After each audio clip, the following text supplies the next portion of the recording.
going to go over the split stance technique that you're going to do today.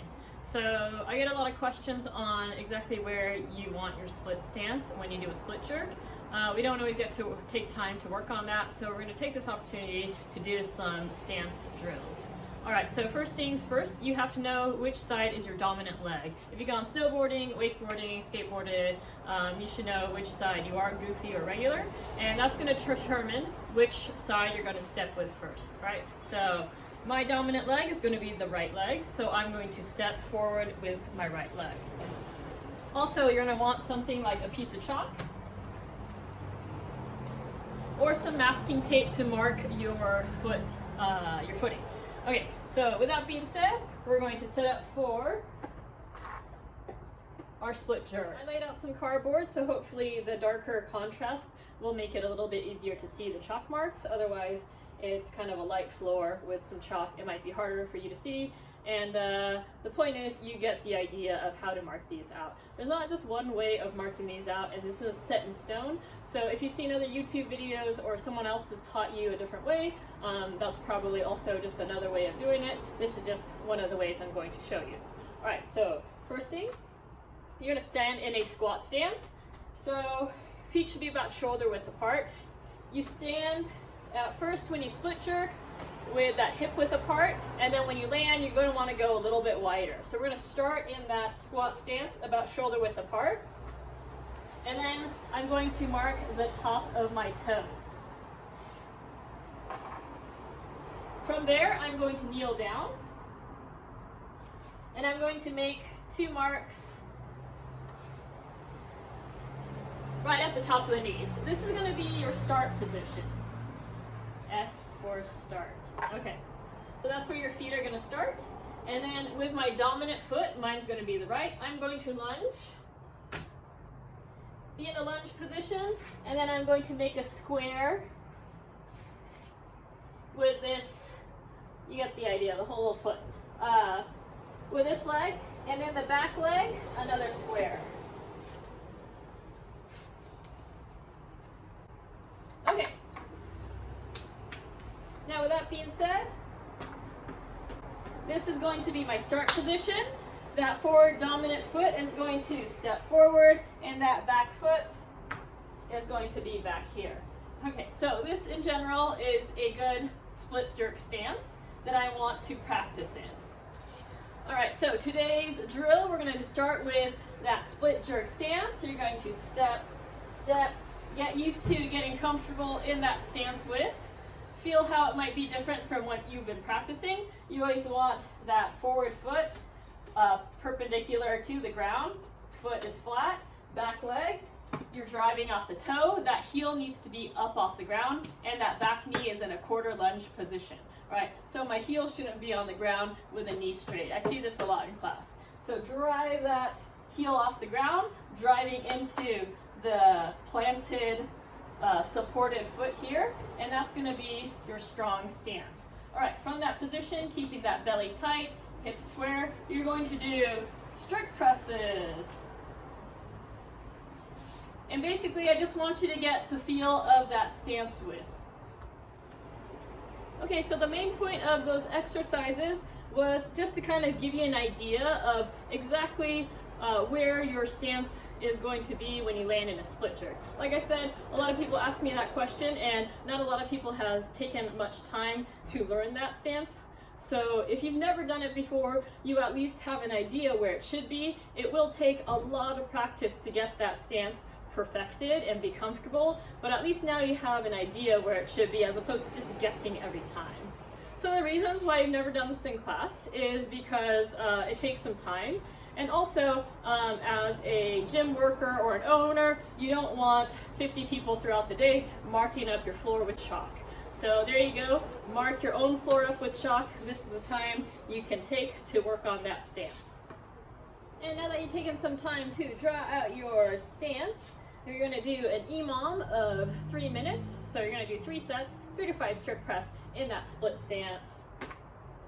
So step into that split stance, get comfortable, feel solid. Remember, driving that back leg into that posted foot. That's going to help you stay balanced, belly tight. And from here, duck that chin out of the way, press straight up, head through to finish for 3 to 5 reps. This part of the drill isn't to get you strong in your strict press, it's just to get you comfortable being in that stance. So that's all we're doing. Don't worry too much about the weight. I just want you to feel your stance and get more comfortable there. Then we're going to move on to a 10-minute EMOM of some jerk balances. So jerk balance, your back foot is going to be in your landing position. Your forward foot is going to be from the start position. You're going to dip down, drive up, get that bar over the head, and then plant into that forward foot and into your split jerk stance. So it should look like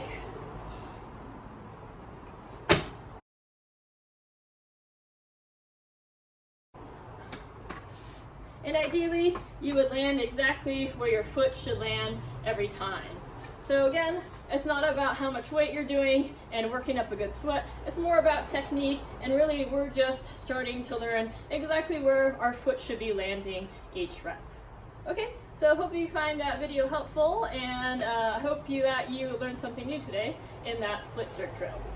For your Metcon today, or it's not so much Metcon, it's really more about building strength, building muscle, we have supersets. So supersets is known as working opposing muscle groups without much rest. So we have a bent over row push-up and also bicep curls and tricep extensions. So those are opposing muscle groups. The idea is when you're working, say, your bicep, you're not using your tricep. So if you go straight from bicep to tricep, realistically, or not really, theoretically, you don't need a ton of rest. You could just keep going back and forth working those opposing muscles. All right, so with the preparation of Murph coming up, we're going to work the bent over row because not a lot of us can do pull-ups. So this is our substitute for pull-ups, and we're going to go into bent over rows. You want to keep that back flat as you hinge back and try to get your back parallel to the ground. You don't want to be upright while you're doing these bent over rows. Got to bend over. Try to get that back close to parallel to the ground. You want to keep your elbows in tight as you pull straight up towards the lower chest, upper abdominal area. Just like ring rows, just like barbell rows, you're hitting that same area, all right? So you're just going to work for 20 seconds. Good form, not making it sloppy. So pull up, squeeze, control down. You're working for 20 seconds. If you just have one heavy weight, you could also do these with both arms, or you could always grab an object and make your own heavy weight. All right, so you get 20 seconds there, and then you're going to take a 10-second rest or transition to go into push-ups.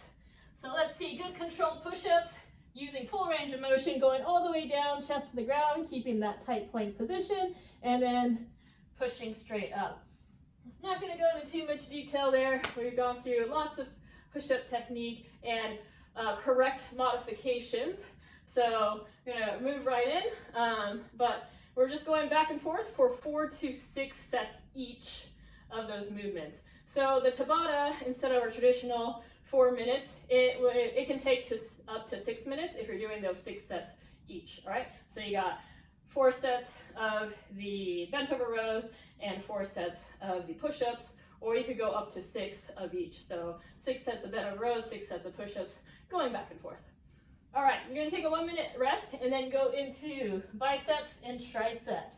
So same format, you're going 20 seconds of bicep curls and then 10-second rest or transition into triceps, and you're gonna do 4 to 6 sets there.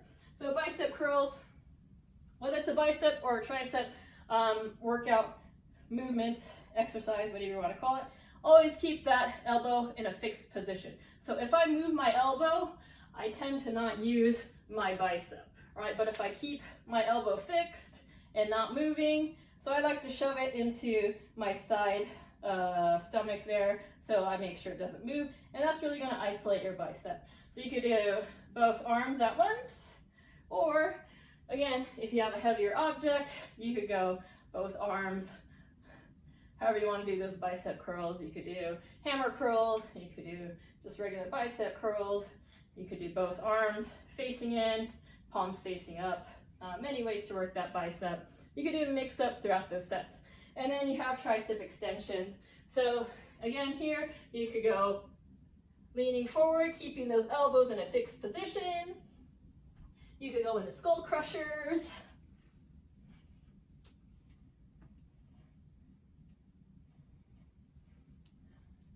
You could use both arms. You could do an overhead. Okay, and depending on how much weight you're using, you could use one on each arm or using both arms. You could always grab water bottles, make it light, doing lots of reps, and either way, after 6 sets, you will feel those muscles getting pretty tired and well worked. And our third and final tabata is going to involve some hip thrusts. Try to have an elevated surface like a chair, couch, coffee table. You're going to get those shoulders and upper back onto the fixed object, and you're going to squeeze your glutes, lift your hips up. You can go into a hold, or you could wrap these out. You could even add weight at your hips to make it a little bit more challenging. But you're going to keep those butt cheeks squeezed. Make sure your knees are going straight, not splaying out, not caving up, but keeping them straight with your feet planted evenly, the weight dispersed evenly throughout the foot or feet. And then you're going to control it down and then squeeze those glutes, drive it up. All right, so that's going to be part one.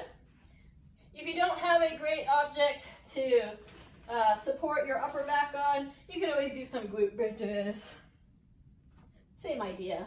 And then you're going to go into lunges on that second set of the tabata. So we go hip thrust, lunges. So keep the knees aligned with the ankle. Back knee touches. Obviously, you don't want to slam it into the ground. And then you're going to stand up. You could add a little bit more of a challenge by doing a goblet lunge, or you could hold 2 weights at the side and make them weighted. You could go front rack. So to make that movement a little bit more challenging, or either movement more challenging, you could always add some weight. All right, so same idea, 4 to 6 sets there, going hip thrust, 10-second transition into the lunges, back and forth for 4 to 6 sets.